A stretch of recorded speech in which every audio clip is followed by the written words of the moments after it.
Halo Bapak Ibu dosen, Assalamualaikum warahmatullahi wabarakatuh. Kembali lagi dengan saya. Pada beberapa hari yang lalu Bapak Ibu mungkin sudah membaca informasi terkait dengan hal ini, di mana ada anggaran Kemendikti-Saintek itu akan dipotong kurang lebih sekitar 22,5 triliun.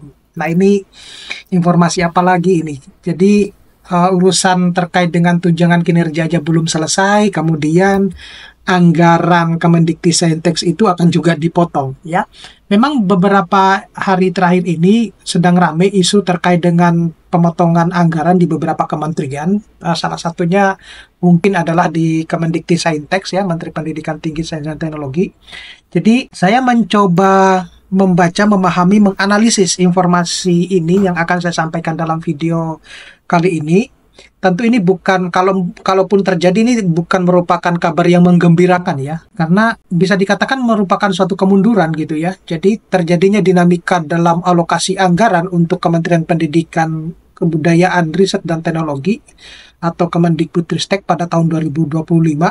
Ya, meskipun total anggaran pendidikan nasional itu mengalami peningkatan, ya, di awal-awal waktu sebelum 100 hari kerja gitu, ya, di mana alokasi khusus untuk Kemendikbudristek itu justru pada saat ini itu akan mengalami penurunan. Nah, penurunan anggaran Kemendikbudristek itu di mana pada tahun 2025 pagu indikatif anggaran untuk Kemendikbud Ristek ditetapkan sebesar 83,9 triliun, 19 triliun. Jadi 83,19 triliun. Nah, angka ini lebih rendah 14,51 triliun dibandingkan pada anggaran tahun 2024 yang lebih rendah 15,8 triliun dibandingkan daftar isian pelaksanaan anggaran DIPA tahun anggaran 2024. Kemudian penurunan ini menjadikan Kemendikbudristek itu sebagai satu-satunya kementerian yang mengalami pengurangan anggaran signifikan gitu, ya. Jadi dibandingkan mungkin dengan kementerian yang lain. Jadi ada apakah hal yang tersebut? Kenapa kemudian belum selesai juga anggaran untuk Tukin, bahkan belum juga direalisasikan. Informasinya 2,5 triliun yang diajukan, ya, yang disetujui, tapi tiba-tiba ada informasi bahwa Kemendikbudristek itu akan mengalami pengurangan anggaran sekitar 22,5 triliun gitu. Nah, Menteri Pendidikan, Kebudayaan, Riset dan Teknologi itu menyatakan bahwa penurunan anggaran ini dapat menghambat sebenarnya pendanaan program wajib dan prioritas seperti misalnya program Indonesia Pintar, kemudian Kartu Indonesia Pintar dalam hal ini yang berkaitan dengan kuliah, ya, kemudian tunjangan guru serta bantuan operasional perguruan tinggi, ya. Nah, usulan penambahan anggaran misalnya menanggapi penurunan tersebut, kemudian kementerian itu mengusulkan penambahan anggaran sebanyak 25 triliun untuk tahun sebenarnya 2025. Nah, jika usulan ini disetujui, total anggaran Kemendikbudristek itu akan mencapai 108,18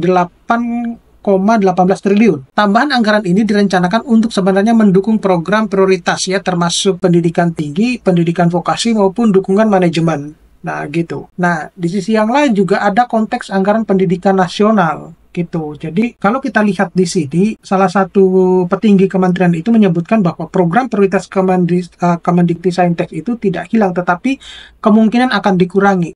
Beliau juga mengusulkan alokasi anggaran untuk program beasiswa dari Kemendikti-Saintek tetap dipertahankan. Jadi pemerintah melalui Kementerian Keuangan itu mengumumkan pemangkasan anggaran pada sejumlah pos belanja kementerian atau lembaga tahun 2025 gitu. Jadi kalau kita lihat, ya, secara keseluruhan anggaran pendidikan nasional dalam APBN tahun 2025 itu dialokasikan sebesar 724,3 triliun yang meningkat dari 665 triliun pada tahun 2024. Di mana kemudian Presiden Prabowo Subianto itu menyatakan bahwa anggaran ini itu merupakan yang tertinggi dalam sejarah Indonesia. Namun meskipun terjadi peningkatan pada anggaran pendidikan secara keseluruhan, tetapi nyatanya alokasi untuk Kemendikti-Saintek itu justru akan menurun gitu. Jadi kalau kita lihat di sini, ya, Presiden Prabowo itu lewat Impres tersebut memerintahkan efisiensi atau menghemat belanja APBN senilai 300,67 triliun.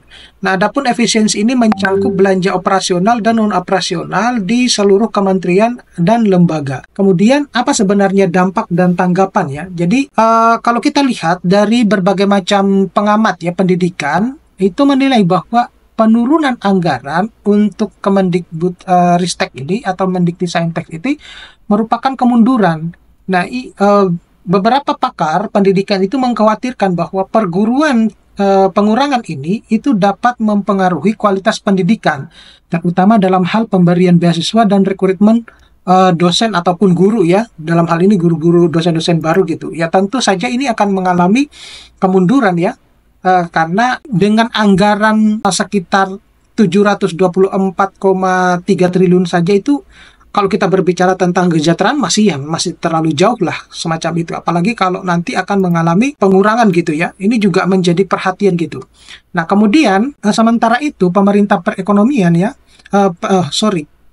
pemerintah itu berkomitmen untuk meningkatkan sebenarnya kualitas pendidikan, alokasi anggaran yang lebih besar pada program-program prioritas.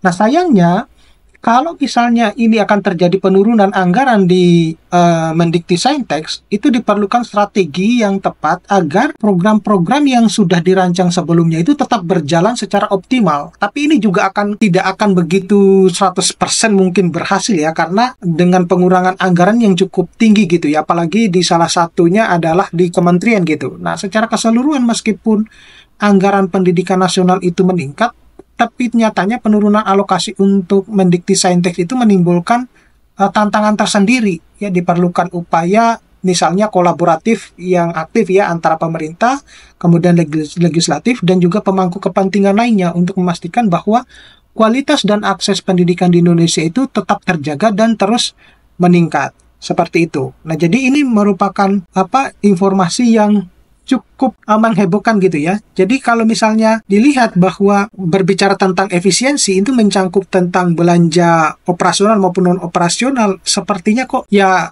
terlalu besar juga ya kalau untuk di Kementerian Pendidikan gitu ya. Tapi mau bagaimana lagi gitu. Nah, efisiensi tersebut itu diprioritaskan sebenarnya untuk pos-pos tertentu ya, termasuk untuk anggaran yang bersumber dari pinjaman dan hibah rupiah murni pendampingan, kecuali tidak dapat dilaksanakan sampai dengan akhir tahun 2025. Nah, anggaran yang bersumber dari PNBP, BLU, kecuali yang disetorkan ke atas negara tahun 2025, tahun anggaran 2005, serta anggaran yang bersumber dari surat berharga syariah negara dan menjadi underlying aset dalam rangka penerbitan SBSN. Nah, kementerian dan lembaga ini diminta untuk menyampaikan hasil identifikasi secara efisiensi anggaran sebagaimana dimaksud pada butir A kepada mitra Komisi DPR untuk mendapatkan persetujuan. Nah, jadi seperti itu Bapak Ibu informasinya yang bisa saya sampaikan. Mudah-mudahan ini tidak akan mempengaruhi kualitas pendidikan kita meskipun anggaran itu jadinya dikurangi gitu ya. Oke, terima kasih. Mudah-mudahan ini bisa bermanfaat buat Bapak Ibu. Nanti kita akan ketemu pada video-video berikutnya. Saya akhiri. Assalamualaikum warahmatullahi wabarakatuh.